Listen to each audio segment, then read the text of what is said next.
So welcome back. I have a few questions that have come in, and of course, feel free.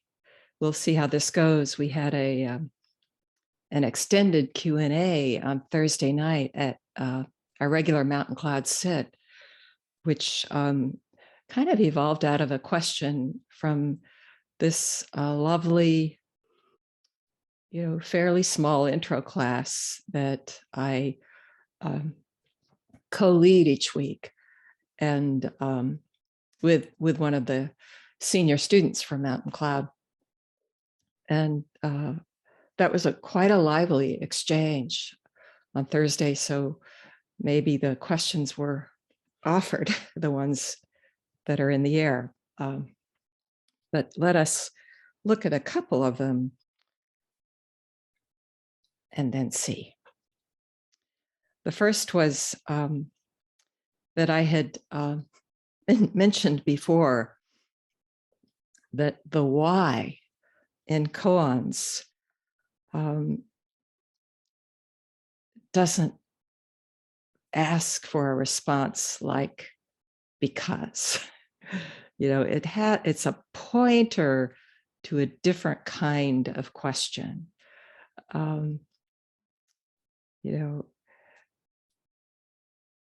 For example, comes up a lot, actually. Why did Bodhidharma come from the West? Why is it that a person of great strength does not lift up her leg? Why do the tears of a clearly awakened person never cease to flow? Or a famous one from Master Unman, who says, the world is vast and wide like this. Why do we put on our 7-panel robe at the sound of the bell?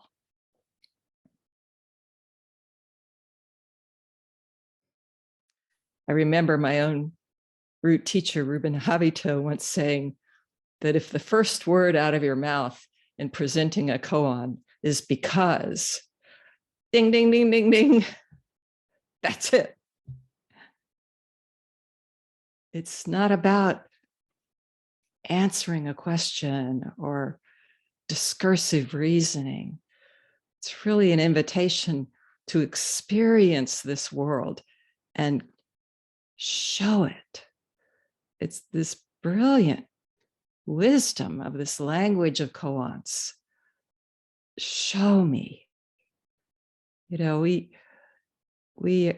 Even students who can do that have a tendency to enjoy explaining, and there is a place for that. Often after show me, I might say, and so take a step back, say a little bit about this. But again, this why is a beguiling word, a different kind of pointer. And I remember a passage I just looked up from Yamada Kon Roshi in his commentaries, his collection of the Gateless Gate, translations of the case, Mumon's commentary, Mumon's verse, and then for each case, Yamada Kon Roshi has written his own short talk, or teisho, it's called. And so the talk that he gives, this, in a sense, his commentary on that koan from Unman, why do we put on the 7-panel robe at the sound of the temple bell? You could translate that.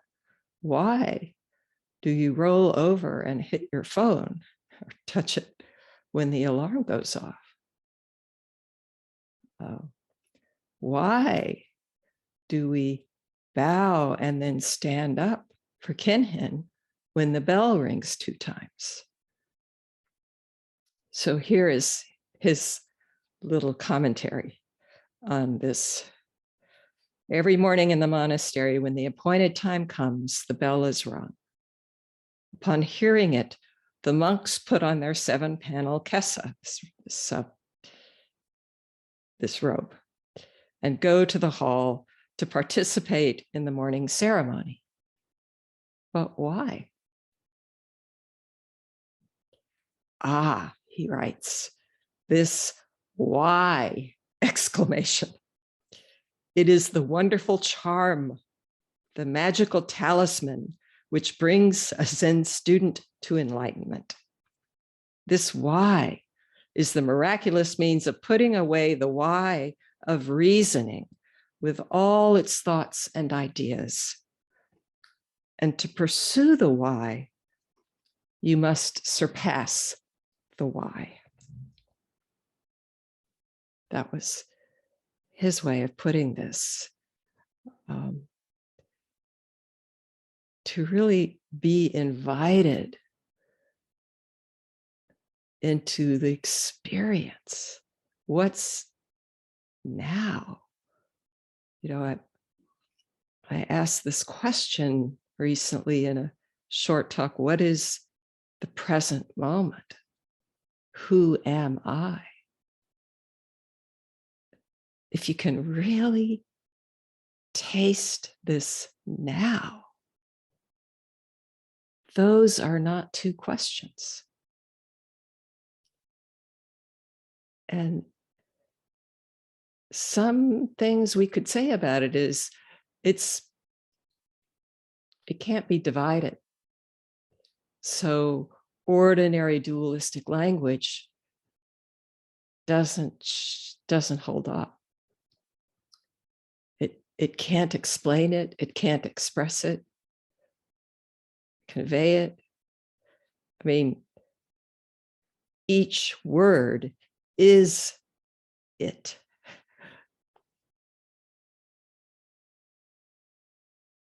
So this, now the phrase that comes up is, you know, not knowing is most intimate.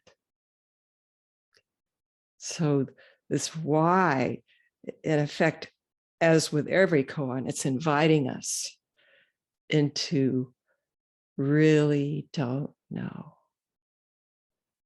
So, you know, one way it's been described in sitting is called choiceless awareness.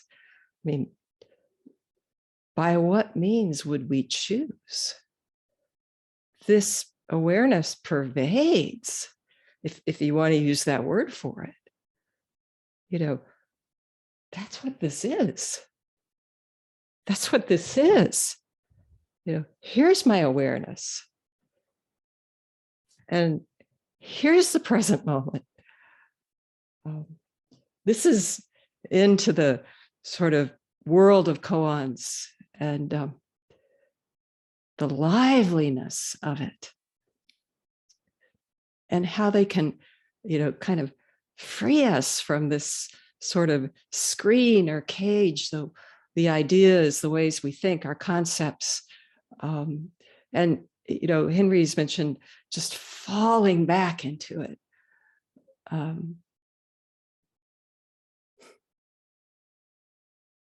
It can seem like a fall, sometimes a falling up, or suddenly remember this image from Reuben, that we live our ordinary lives, you know, in this sort of limited worldview that we all agree to, where the I, me, mine is set up at the center of experience, and everything revolves around that. And that doesn't hold up with this now, or with this no knowing. But he said, that's like being on the bottom of a dry well. So your view, you know, is this much of the sky, these tall walls, the well, and the sky. And the koans invite us to just come up out of that well. And the view has no edge or end, no measure, no calculus.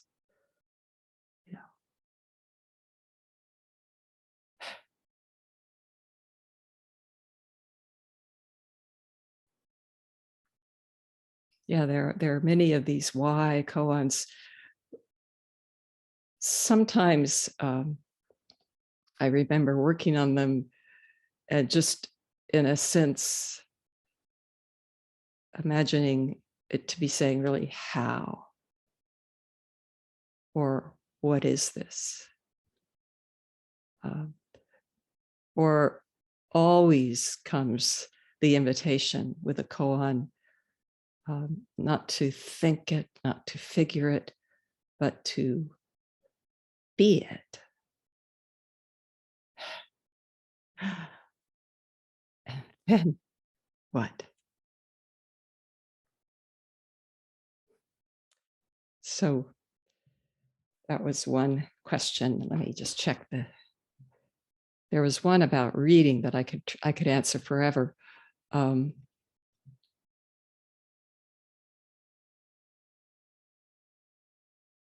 Let's see. What text would I consider the Bible of this lineage of Zen? Any other advanced suggested reading? Thank you. Well, this practice is evolving all the time, and then it's coming even from, India to China to Japan, Korea, Asia, Taiwan, and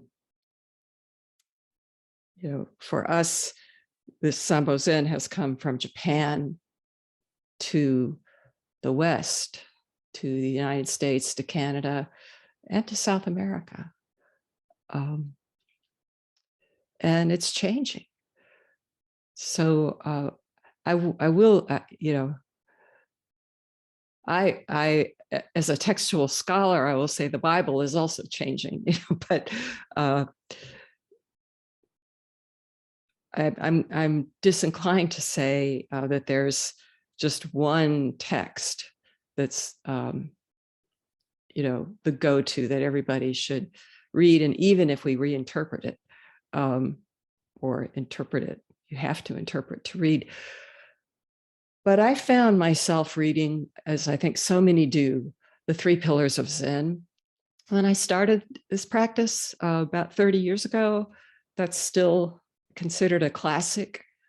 But if you read that, if you have not yet read it and you're interested, be aware that it's a Zen, a window into Zen of another time,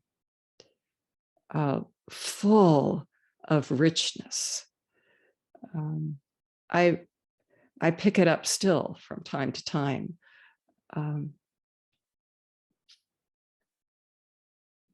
We don't do many of the formal practices that were part of the liturgy, standard fare in that 3 Pillars of Zen.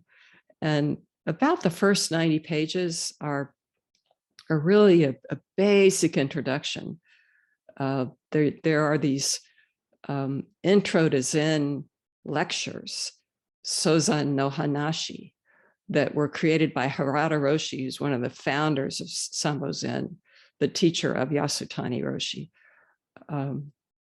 who's referenced often in this book. And I still teach some of those intro points. I'm sure many of you have heard some of them, but some of them just need to be adapted. And thankfully, we are finding our way in the West. I remember this wonderful analogy that Henry gave one time about a dwarf oak. And this is a variety of oak tree that lives 900 years, if planet allowing. the first 300, it's growing into a dwarf oak tree. And the second 300, it's living, it's flourishing, thriving as a dwarf oak tree. And the last 300 years, it's dying. And so the analogy was just that Zen in the West is still very much those first 300 years. And we can see, differently, for example, in Japan.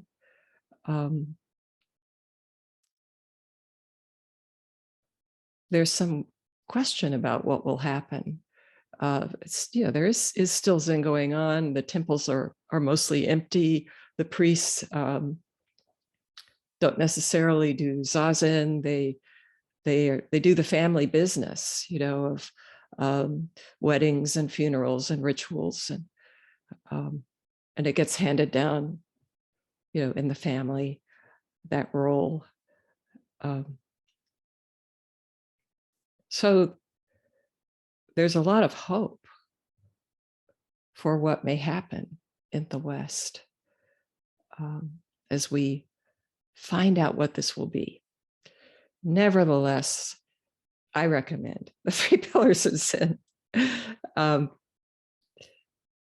There's a lot of talk in there about Kinsho, the second fruit of Zen, awakening, seeing your true nature, and working very hard to achieve that, to attain that. And students right away who come seriously and ask to be, may I be your student, they are given this koan mu right off the bat. And then, they come as often as they can. They do as many session as they can, these retreats, Zazenkai, you're there all the time, and you're sitting in order to break through. And that can be effective. But even a sort of breakthrough of breaking through this divided dualistic way of seeing this kind of experience that we're so habituated to. If it's a breakthrough, it's like, now my practice can begin. It's not something you can frame and put on the wall, not at all. There's nothing to hold on to. It's just now. And it can also be harmful, I think, for practice to think that we have to attain, get, that we're lacking something, that we're about fixing something. The whole point of this, really, this coming home practice is it's exactly this, nothing excluded.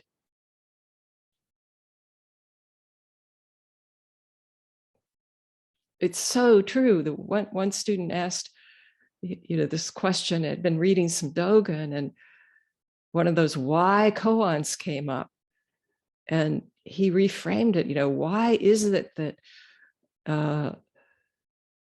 war is declared and soldiers carry weapons of Dharma flowers?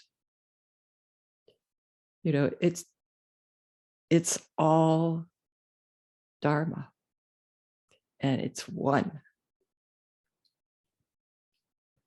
And then he said, this practice is hard.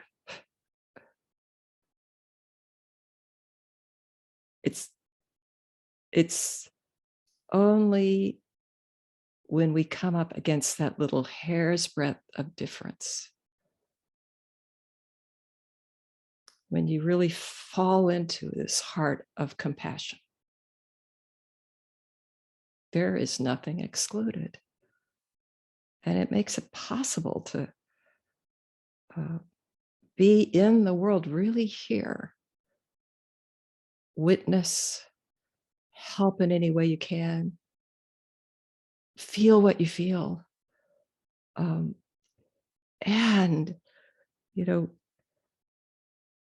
not be overwhelmed, not to have to limit it, not to have there be some edge on the container. I can take this much, but no more. And I'm not saying we should all be, watching the news 24 hours a day, but just this uncompromising oneness. That's already here, not something to get. So that's my little diatribe on the 3 pillars of Zen, which I nevertheless really recommend. Zen Mind, Beginner's Mind, if you haven't read that, Suzuki Roshi. If you haven't read the Zen, The Authentic Gate by Yamada Kon Roshi, that's a really helpful, short chapters that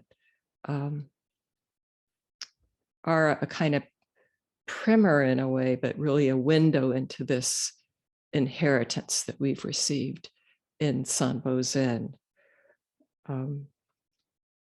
I spoke about Natalie Goldberg today.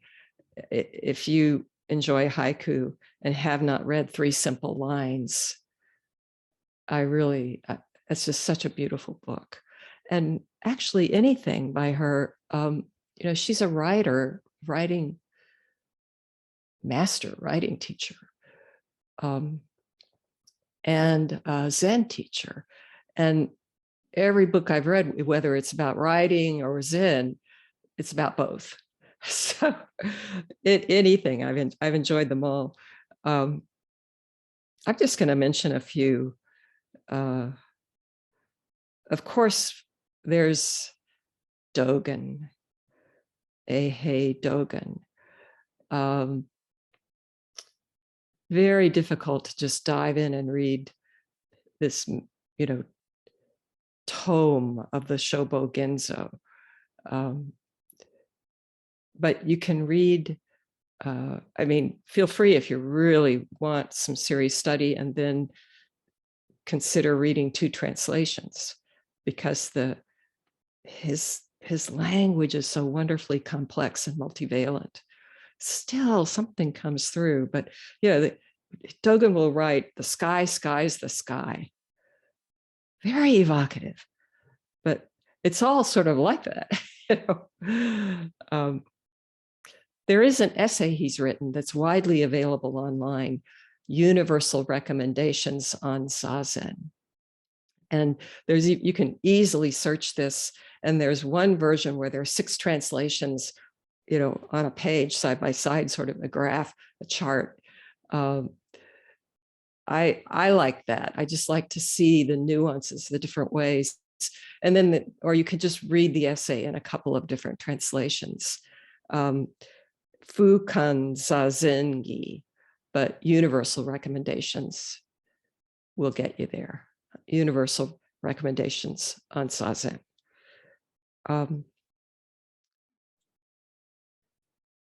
There's a lovely little volume by Soto Morinaga, who's, not Sambo Zen, and he's not lay, he's monastic tradition, but it just is so touching. It's called Novice to Master.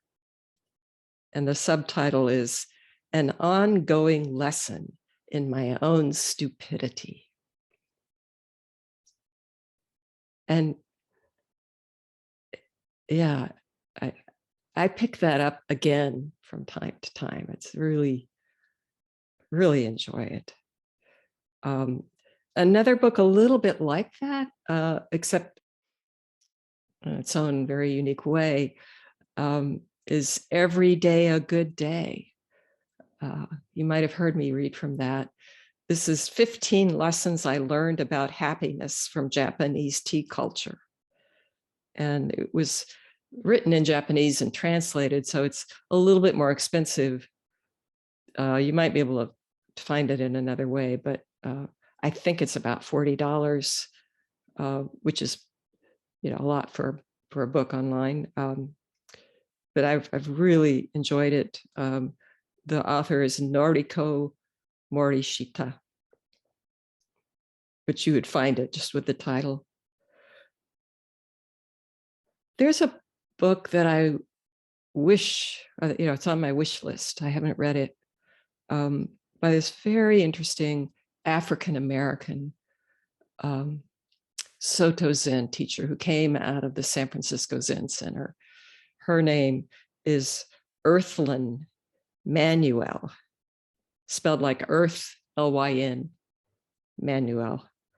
And the book that's on my list is called The Way of Tenderness.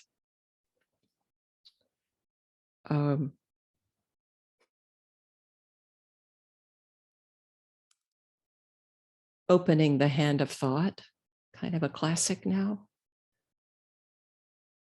Nice read. Having spoken about Chione today, women authors are really floating around.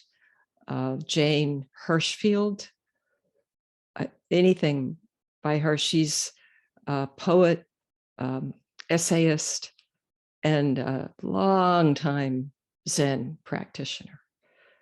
In fact, part of one reference that I went to for Chio was this book, Women in Praise of the Sacred, 43 Centuries of Spiritual Poetry by Women. And she had 2 pages on Chio, which were helpful. Natalie Goldberg obviously wrote about Chione, and there's nice stuff online. There's a lot of good stuff available online. A book I've been really recommending lately that is not a Zen book, it's a novel by the French World War II activist, Jacques Lusséran, Lusseyran.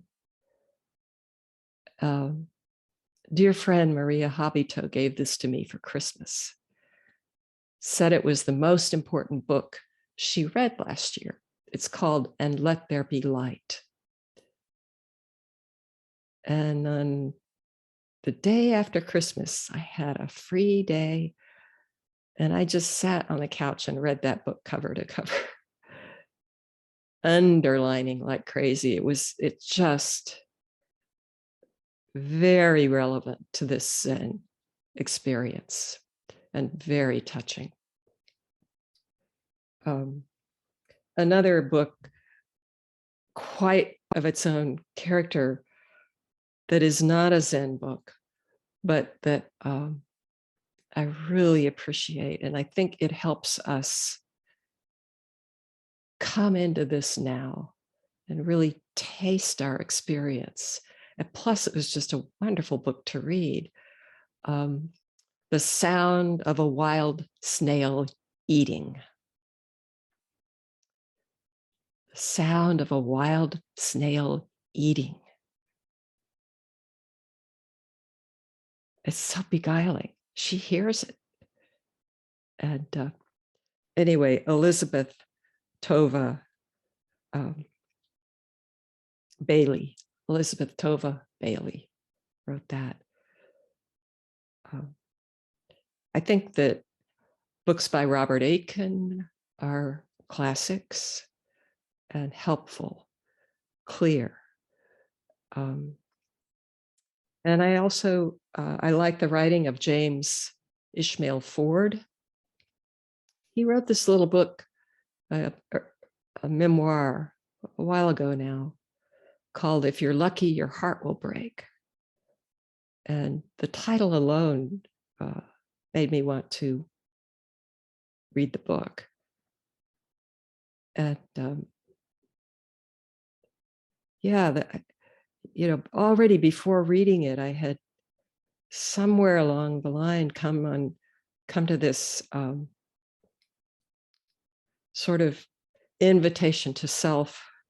You've heard me say that, but when my heart is breaking, to invite it to break all the way.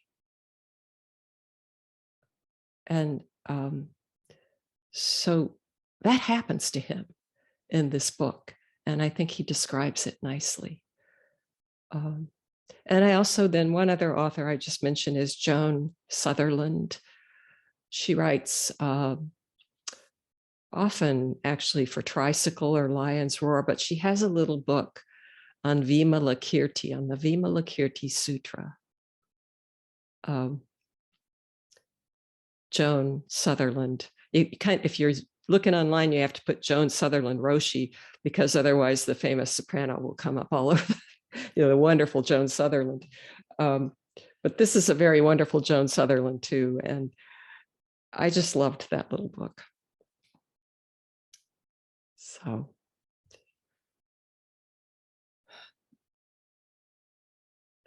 it occurred to me when I saw that question that some of you may have books that are like what you might consider, the heartbeat of Zen, or that really mattered to you. And if there's something like that and you feel like it, just type it into the chat, because there's so many, and I've just mentioned a few.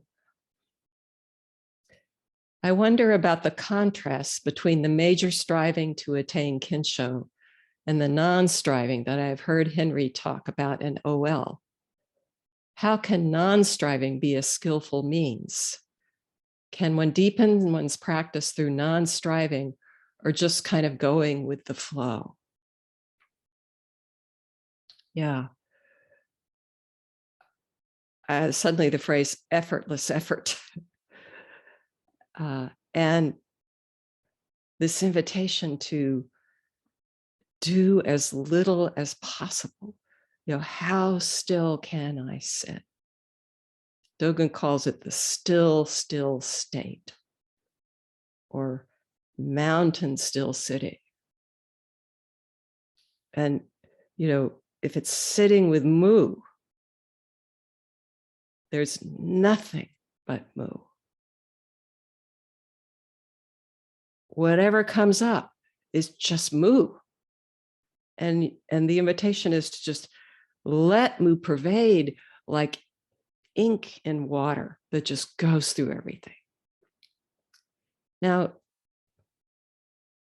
you might say, well, that sounds like an effort, but it's a different kind. It's not this, which I mean, I have had times sitting that were really like that, just so utterly intense, almost like this plumb line drilling all the way through the earth. But I wasn't sitting there doing that. You're just completely dissolved in it. I mean, when Dogen says of mu is a sun with stone melting power, I'm out of the way. So I think the problem with the striving, the attaining model, is that we think there are two. There's something to get, to attain. And that really takes a lot of work to get rid of. I mentioned this the other night, but it struck me. There was a student sitting with mu and diligent, at least once a day, often morning and night. That was his goal, his commitment. And he was just the sound mu. And something happened for him. He actually happened to go to a Gabor Mate trauma workshop that was very opening. And the next time he sat, he realized that he was saying mu, and it wasn't getting beneath here. It's just not at all in his body. It was saying it in his head. And somehow just noticing that, whatever the shift was, it just went down into his body. And he was amazed. He said, sitting is so easy. It's sitting itself. It's even a joy. You know, that would be wonderful mu practice. And sure, it might lead to a shift, an awakening. It might, but it's already, there's just nothing but mu happening, nothing else going on. I was so happy for him, just the relief. This is what Dogen said when he called Zazen. He said, this is not meditation training. and a lot of people are like, what? No, it's the Dharma gate of ease and bliss, or repose and joy. And you might think, wow, day of sitting, mind all over the place, and knees are hurting, squirming around a little. If we really just allow that, whatever it is, into this spaciousness of sitting, however it is, this sitting kind of takes over, and you're again, you're not getting anything, you're expressing it right now. That's so helpful, this now. The ways that we struggle, if we really look into it, they don't hold up in the now.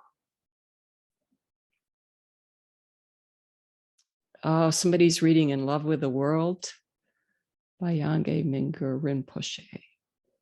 Thank you. That's Mark. I'll copy this. I just don't understand how to let it pervade. Today, my mind was so distracted by thought, kept trying to bring it back, but with little success. Yeah. It's just an invitation. Maybe in this prevail, let mu prevail. I hear Roshi saying that. Even thought is nothing but mu. So sometimes just noting that, it's like, and this kind of sense of being immersed can help. It doesn't mean the thinking stops necessarily. Also, mu is so much easier to experience when it's really in the body. And so when we're, sort of the entangling vines of thinking are going on, it's very helpful to come into the body. Just see, in fact, even, if there's a loop and you can't kind of get that to dissolve, check if there's some place in the body, some constriction. And then just, mu into that. Breathe into that. These bodies are an amazing vehicle. I mean, it's what the Buddha said. All you need is right here in this fathom-long body. I guess that's his body height. The other thing I would say is, sitting is constantly changing. It's sometimes you can go for a better part of a day with a sense of just not settled. I've heard people say this about a sit, just already in that, oh, this is such a terrible sit. And somehow they just hang in there and stick it out. And, I just this week, the last 5 minutes, and that might be a nice reason to get up and walk and sit a little more when it starts to deepen in that way. But it's always changing. I remember once going to Reuben. I've been doing retreats and practicing a year or so. And I was at a retreat and just, I don't know why, had a round of sitting that was pure bliss, totally still. It was just like being suspended in one whole seamless world. This, my whole body. I mean, I wasn't thinking about it. It was just happening. And so there was a little marvel going on, but I didn't want to disrupt it at all. So I didn't even go down that, it was just the most beautiful sit I had ever experienced. And then I got tapped right after the bell to go see him. And I bowed and I said, Reuben, I have finally figured out how to sit. I really thought from here on, now I know how to do this. And he just, it's different every time. So I think, in whatever we can do to help ourselves ease, allow, come into the body, just some loving kindness. And Mu is all of that. But there is a point in Mu practice where it does, there you'll have a sense of it just prevailing, and you don't do it. You can't make that happen. But when it happens, then it's like, oh, it's really recognizable. And just like the more we practice those little openings of stillness between all of the monkey mind, they can start to get slightly longer or slightly closer together. That happens with this sense of Mu. Walking, let Mu walk. All the furnishings in the room, just Mu. Let it settle. Oh, somebody mentioned David Loy. Anything by David Loy, wonderful. Money, Sex, War, Karma, Notes for a Buddhist Revolution. Yeah, he's amazing.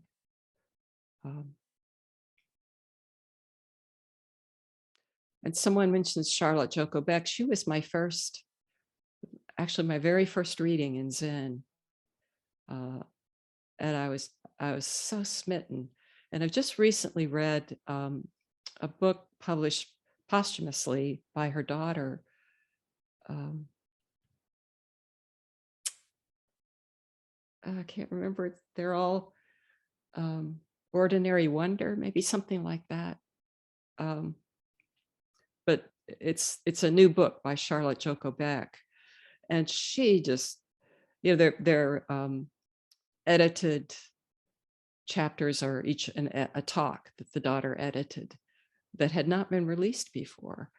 And more than anyone, she just goes after this simplicity of real experience. That's another thing with this, what is Mu really inviting us to? Just now, there's no real experience, but now everything else is a concept.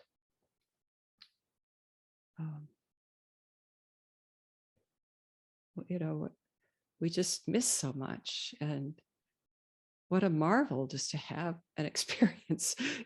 Zen talks about, oh, have you had an experience? Just to experience being here together right this minute, just like this. It's so precise. and at the same time, just boundless. You can taste it. And it's a marvel. And when you do, in a sense, just one moment, it's like, okay, I can die. I mean, there's a kind, it's all here. And yet it's just this. Oh, so with that, I'm going to copy these questions.